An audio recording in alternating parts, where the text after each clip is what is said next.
morning to everybody. My name is Javier Gurtolea. I am the director, one of the co-directors of the CSC, and we are in CSC 2019, the second day of Congress, and I'm privileged to have with us a distinguished invited person, invited physician from China, from Guangzhou. Did I say it correctly, more or less? Dr. Jifan Li. And Dr. Jifan Li has been involved both in the development and the early stage of application of a novel and very interesting concept of closing the intellectual septum with a biodegradable device.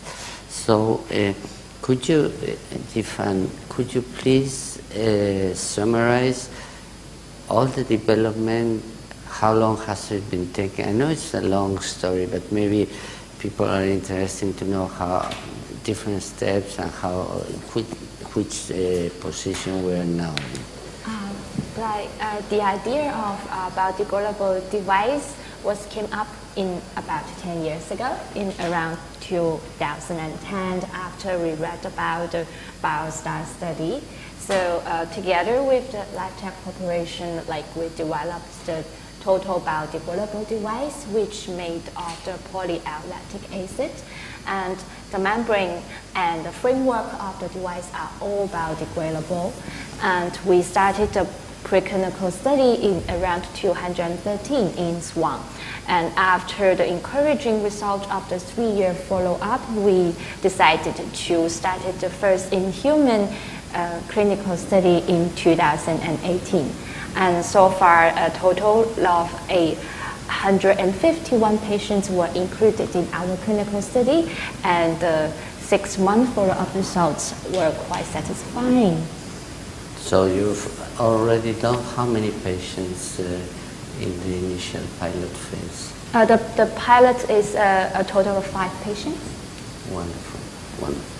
So could you maybe explain to everybody and to me what is the rationale for putting a biodegradable device in a fixed hole?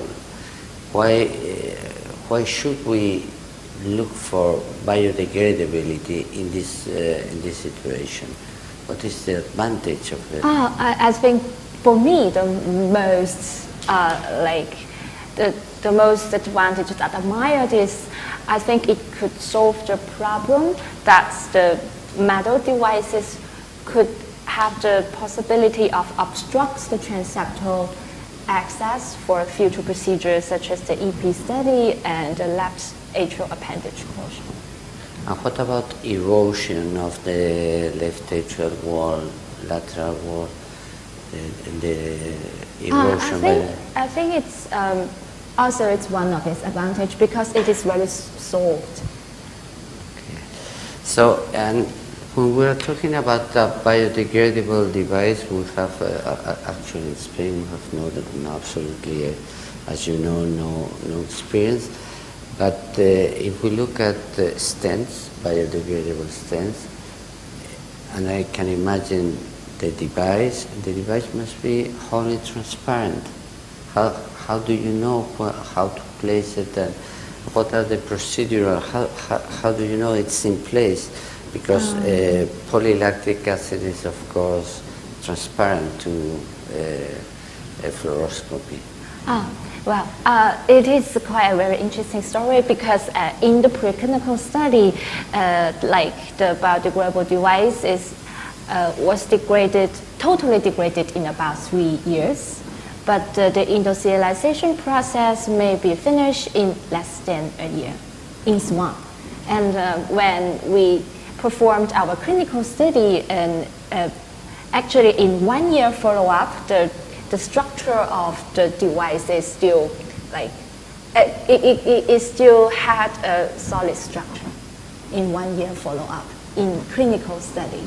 So 1 year follow-up, the device was still in place and you could see the structure? Yes, I think it's a little bit different between the preclinical study and the clinical study. And do you think that has some relation with the size of the device? Maybe larger devices or larger ASDs will take longer to cover up completely with new endothelium or not? I agree with you actually, because in the clinical study we only use the device from 5 millimeters to 10 millimeters device. But in clinical study we use the largest device we used was 26 millimeters. But the patient was an adult, so we didn't think it was a problem for an adult patient. But for pediatric patients, we only include patients with small or moderate size defects. Okay. So at the end, Dr. Lee, do you think this device could substitute all other devices? I mean, you can do it in any situation, or would you see this device more as a niche device for very special situations?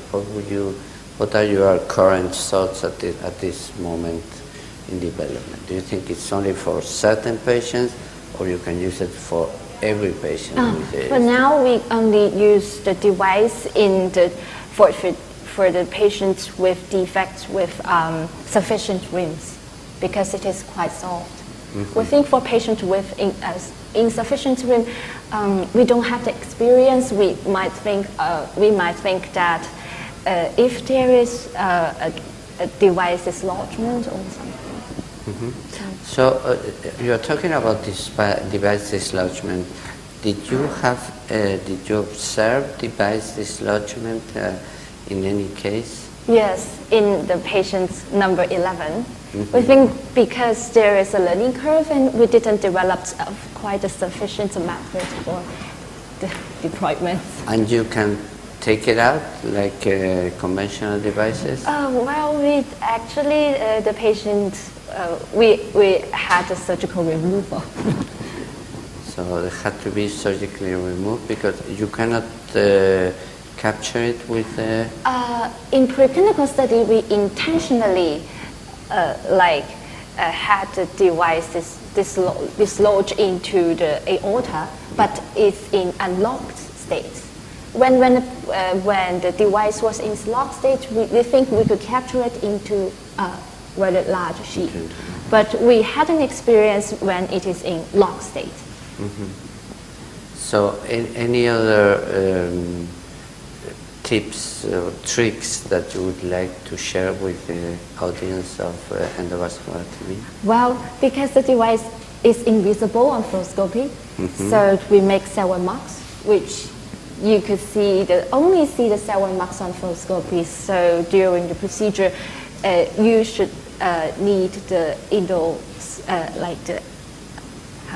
echocardiographic guidance and fluoroscopic guidance. So it is.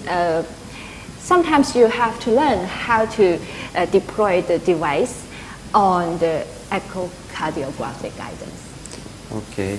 Well, thank you very much for your teaching, and thank you very much for being here with us. And I have to remind the audience that we are talking about the UpSnow device that is currently made and developed by LifeTech, and here in Spain, SMT Iberia is the company that will distribute it, I hope soon. Thank you to everyone. Thank you, Dr. Lee. It's a great pleasure.